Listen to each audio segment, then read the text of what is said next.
Welcome to super study with SP.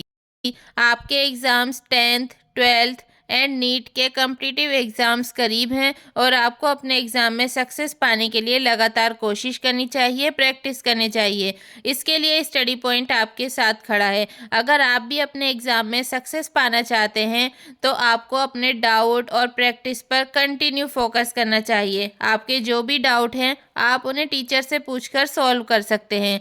इसीलिए मैं आपको एक कहानी बताती हूँ जिसका नाम है प्रैक्टिस की इम्पोर्टेंस। प्राचीन समय में विद्यार्थी गुरुकुल में रहकर ही पढ़ा करते थे। बच्चों को शिक्षा ग्रहण करने के लिए गुरुकुल में भेजा जाता था। बच्चे गुरुकुल में गुरु के सानिध्य में आश्रम की देखभाल किया करते थे और अध्ययन भी किया करते थे।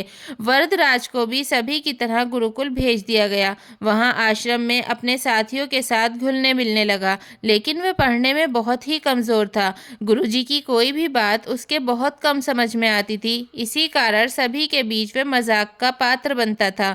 उनके सारे साथी अगली कक्षा में चले गए, लेकिन वो आगे नहीं बढ़ पाया। गुरुजी ने भी आखिर हार मानकर उसे बोला, बेटा वरदराज, मैंने सारे प्रयास करके देख लिए हैं। अब यही उचित होगा कि तुम यहाँ अपना समय बर्बाद मत करो, अपने घर चले जाओ और घर वालों की काम में मदद करो।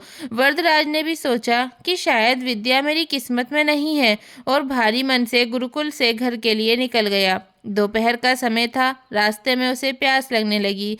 इधर उधर देखने पर उसने पाया कि थोड़ी दूर पर ही कुछ महिलाएं कुएं से पानी भर रही थी।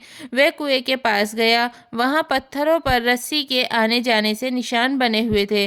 तो उसने महिलाओं से पूछा, ये निशान आपने कैसे बनाए?